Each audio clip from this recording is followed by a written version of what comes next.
ایک بڑا ٹچی قسم کا سوال ہے، خواتین اس پر بہت زیادہ محسوس کرتی ہیں کہ ایک سے زائد بیویوں کی اسلام نے کیوں اجازت دی؟ تو ایک ہی عورت سے شادی کرنے کا فائدہ ہے، عافیت ہے، کیونکہ ایک انسان کا ذہنی سکون ایک ہی بیوی کے ساتھ قائم رہ سکتا ہے۔ ایک سے زیادہ بیویوں میں انصاف کرتے کرتے انسان ختم ہو جاتا ہے اور انصاف نہیں ہوتا، انصاف کرنا مشکل ہو جاتا ہے۔ اسی لیے اللہ تعالیٰ نے یہ فرمایا کہ اگر تم انصاف نہ کر سکو تو ایک ہی کافی ہے۔ اس سے پتہ چلتا ہے کہ ناگزیر ضرورت کے بغیر ایک سے زائد شادیاں کرنا خطرناک ہے۔ ایک سے زائد شادیاں نہیں کرنی چاہیے۔ ایک سے زائد بیویوں کے فائدے بھی ہیں، عدل کی شرط کے ساتھ خاندانی زندگی کو افراتفری سے بچا لیا گیا ہے۔ آپ دیکھیے کہ ایک فرد ہے جس کی باہر کہیں انڈرسٹینڈنگ ہو گئی، اب گھر والے ہمیشہ مستقل ایک تکلیف میں، ایک خاتون جو ہے اس کو ہر دم یہ بات جو اذیت میں مبتلا کرتی ہے کہ شوہر کا تعلق باہر کہیں ہے، اس کو نہ گھر لا کے بسا سکتا ہے، نہ حقوق دے سکتا ہے، نہ اسے باہر چھوڑا جا سکتا ہے۔ اور ایک فطری بات ہے انسان کے اندر کہ جو چیز ہاتھ آ جائے اس کے مقابلے میں جو ہاتھ نہیں آئی بھی ہوتی اس کی طرف الٹ جاتا ہے انسان، یعنی جو نہیں ملی ہوتی اس کی طرف رجحان زیادہ ہو جاتا ہے۔ تو اللہ تعالیٰ نے تعدد ازواج کے ذریعے سے عورت کی عزت کو محفوظ کیا ہے۔ یعنی دیکھیے کہ جو خواتین نکاح کے بغیر رہ جاتی ہیں، بجائے اس کے کہ مرد ان کو کھلونا سمجھ کر ڈیل کریں، اس کی بجائے عورت کو یہ حق دیا گیا کہ کوئی مرد بھی اگر اس میں انٹرسٹڈ ہے تو نکاح کر کے گھر لے آئے، اس کے حقوق پورے کرے اور اس کو اپنا نام دے، اس کے بچوں کو اپنا نام دے، اس کو وراثت میں سے حق ملے، بجائے اس کے کہ وہ اسے محض وقتی تفریح کی چیز سمجھ لے۔ جیسے مغربی دنیا میں عورت کو ایک کھلونے سے زیادہ وقت نہیں دی جاتی جس سے کچھ دیر کے لیے کھیلا جاتا ہے اور اس کے بعد اس کے حقوق ادا نہیں کیے جاتے۔ تو عورت کو ایسے مواقع سے بچا لیا گیا جس کی وجہ سے اس کے ساتھ توہین آمیز سلوک ہو، اور عورت کو اللہ نے ظلم سے بچا لیا ہے۔ فطرت کا اصول یہ ہے کہ جو عورتیں ہمیشہ مردوں سے کہ عورتیں جو ہے نا یہ مردوں سے ہمیشہ زیادہ رہیں گی، اس لیے صحت مند معاشرہ قائم کرنے کے لیے ان سب کی مناسب انداز میں جنسی تسکین کے لیے یہ ضروری ٹھہرایا گیا کہ ایک مرد ایک سے زائد شادیاں کر سکے۔ اس سے مرد کو بھی لگام رہتی ہے اور عورت بھی معاشرے میں باعزت مقام حاصل کر سکتی ہے۔ جیسے پاکستان میں بھی یہ پرسنٹیج اگرچہ بہت تھوڑا فرق ہے لیکن کافی ٹھیک ٹھاک فرق بن جاتا ہے بڑے پیمانے پر۔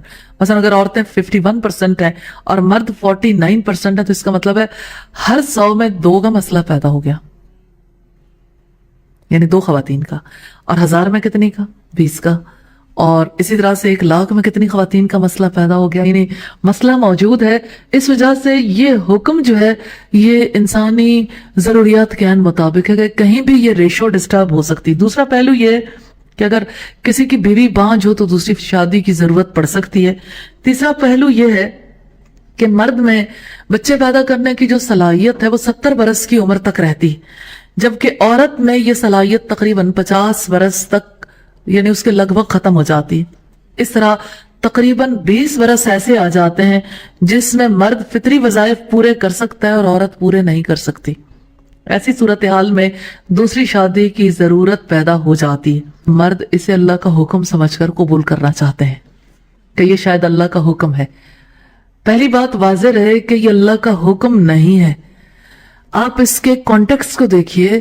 کانٹیکسٹ کیا ہے کہ اگر تم یتیم لڑکیوں کے درمیان انصاف نہیں کر سکتے اور تمہیں نکاح کی شدید ضرورت محسوس ہوتی، اچھا ہے اپنے آپ کو بے انصافی سے بچانے کے لیے 2، 3 یا 4 خواتین سے نکاح کر لو، لیکن عدل کرو۔ اور اگر عدل نہیں کر سکتے، یہ بات کیوں نہیں دکھتی فَإِنْ خِفْتُمْ أَلَّا تَعْدِلُوا فَوَاحِدَةً کہ اگر تم انصاف نہیں کر سکتے ایک ہی کافی ہے۔ ایک سے بھی مرد نباہ کر لے تو بہت یعنی اس کی جنت میں جانے کے لیے یہی بہت بڑی بات ہے، کیونکہ ایک فرد کا اس کے پورے جذبات و احساسات کے ساتھ خیال رکھنا اور اس کو پوری طرح سے لک آفٹر کرنا، اس کی کیئر کرنا، یہ بہت بڑی ذمہ داری ہے۔ عام طور پر یہ ذمہ داری پوری نہیں کی جاتی۔ تو تعدد ازواج جو ہے عدل کے ساتھ اللہ تعالیٰ نے اس کی اجازت دی ہے، اور اس عدل کا اطلاق ہوتا ہے معاملات میں، خرچ میں، ازدواجی تعلق میں عدل، حسن معاشرت میں عدل۔ تو اسلام نے عدل کے میدان میں ریلیکسیشن دی ہے دلی احساسات کے معاملے میں، دلی احساسات پر قابو نہیں، اور انسانی نفس کے اندر پائے جانے والے گہرے میلان میں عدل، کیونکہ یہ انسان کے کنٹرول سے باہر ہے کہ ایک انسان کی توجہ اگر ایک طرف ہے دوسری کی طرف بھی برابر ہو، پاسبل ہی نہیں۔ لیکن آپ دیکھیے کہ معاملات میں، ازدواجی تعلق میں، پھر اسی طرح سے خرچ میں، ہر ایک جگہ پر عدل کرنا ضروری ہے۔ یعنی اگر کوئی شخص اپنے بارے میں ڈرتا ہے، انصاف نہیں کر سکے گا، ایک بیوی پر اکتفا کرنا بہتر ہے۔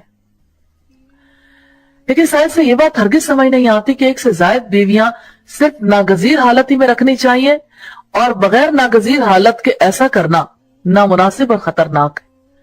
اسلام کے احکامات فطرت انسانی کے موافق ہیں، انسانی خواہشوں کو اسلام نے ختم نہیں کیا، ان کی حد بندی کی ہے۔ ہر ایک کو اپنے لحاظ سے دیکھنا ہے کہ اس کے لیے ایسا تو نہیں کہ دنیا میں انصاف نہ کرے تو آخرت کی آگ، اور انصاف نہ کر سکنے کی وجہ سے دنیا کی زندگی بھی جہنم بن جاتی ہے۔ اللہ تعالی ہم سب کو انصاف کے راستے پر چلنے کی توفیق عطا فرمائے۔